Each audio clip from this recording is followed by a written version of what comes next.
Russian President Vladimir Putin says his country will now station tactical nuclear weapons right on NATO's doorstep.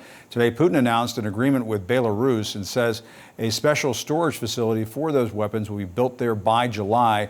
As you can see, Belarus borders both NATO ally Poland and Ukraine. And a former CNN Moscow bureau chief, Jill Doherty, joins us now. She's an adjunct professor at Georgetown University.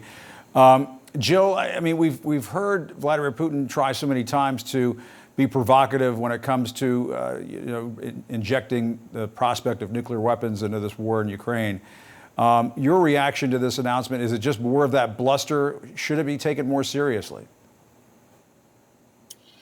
I think what he's trying to do, as usual, is raise the threat level. And as soon as you use the word nuclear, regardless of what kind of nukes he's talking about, it's frightening and it gets attention. And I'm not saying that we should diminish it, Jim, but I think, as usual, with President Putin, you have to read the fine print and put it into context. So what he's saying is, as you said, that we will station these tactical nuclear weapons, field weapons in Belarus. And the question is, when will this happen? Maybe this summer. But I think the important thing is he's not saying, and in fact, he's saying they will not put them in the hands of Alexander Lukashenko, who is the president of Belarus. And that could be a problem. He is keeping control, he says, in the hands of himself, obviously, and Russia in general. So I do think that in all of these things, as soon as you kind of begin upping the ante when you're talking about nuclear weapons, it's provocative, sometimes dangerous, but I do not think that, it's a panic time or anything like that. It's Putin trying to escalate because he has problems. Right. I mean, we've seen that time and again in Ukraine. And do you think this decision will force any sort of countermove by the U.S. or NATO, or do they just keep an eye on it and see, how much he really does deliver on this? Well, don't forget that the United States itself has tactical nuclear weapons in Europe.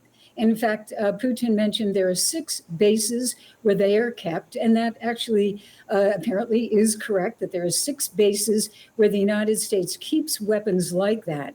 But they are really under control of the U.S. Air Force, and they are on bases. They are not just spread all over the place. So is Putin saying, and very much we've seen this, Jim, in the Ukraine war, you're doing something, it's our turn, we're going to do it.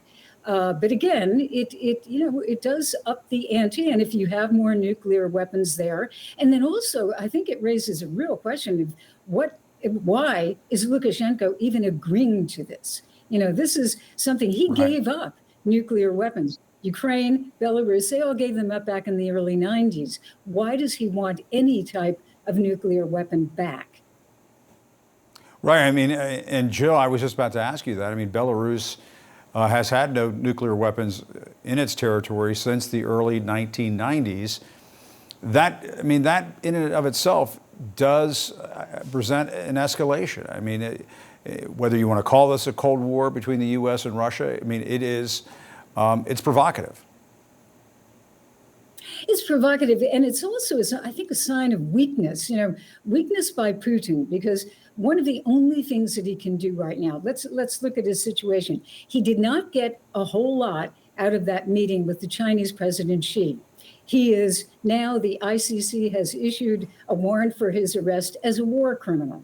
And then also the fighting in Ukraine isn't going very well. So the one thing that Vladimir Putin has all the time in his pocket is his nuclear weapons. So he tends to, resort to bluster about those and threats. And I think that's what we've got here. But every time you do that, it does get more dangerous because there will be, apparently, tactical weapons in Belarus.